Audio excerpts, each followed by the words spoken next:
নম্বর সূরা তাওবার ৬০ নম্বর আয়াতে ফকির, মিসকিন, মুসাফির, ঋণগ্রস্ত ব্যক্তি অর্থাৎ যাদেরকে আল্লাহ যাকাত দেওয়ার জন্য বলেছেন ওই জাতীয় ব্যক্তিরাই ফিতরা খেতে পারবে। অসহায় গরিব যারা তারা খেতে পারবে ফিতরা। একজনের ফিতরা কয়জনকে দিতে পারবে? একজনের ফিতরা আমি এর আগেও বলেছি যে আসলে টাকাকে এইভাবে টুকরা টুকরা না করে এক পরিবারের ফিতরা বা কয়েকজনের ফিতরা একসাথে করে স্বাবলম্বী করলে মানুষকে ভালো হয়। কারণ 10 টাকায় 20 টাকায় মানুষের কিছুই হয় না। আপনি যত খুশি দিতে পারবেন, তবে ভালো কিছু দেওয়ার চেষ্টা করবেন। আমরা শুনেছি ফিতরা রোজাদারের ভুল ভ্রান্তির জন্য দিতে হয়, তাহলে বাচ্চাদের কেন দিতে হবে? দয়া করে বুঝিয়ে বলবেন। আসলে শুধুমাত্র ফিতরা রোজাদারের ভুল ভ্রান্তি বিষয়টা এমন না।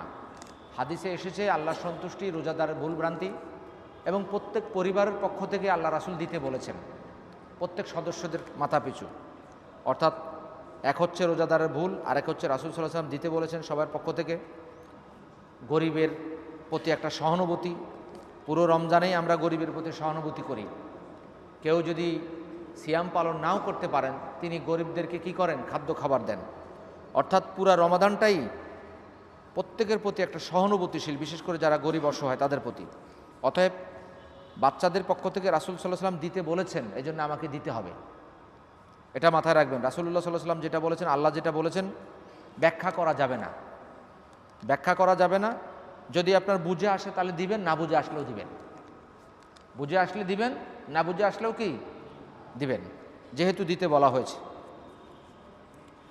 তাশাহুদ পড়ে সাহু সেজদা দিতে মনে না থাকলে পরে কি নিয়মে দিতে হবে বুঝিয়ে বলবেন।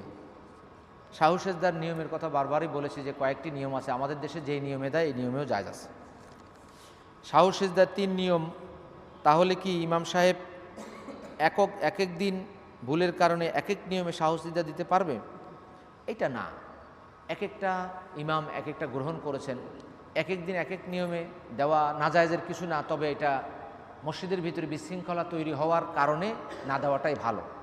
3টা নিয়ম আমি একদিন এক নিয়মে দিলে মুসল্লিরা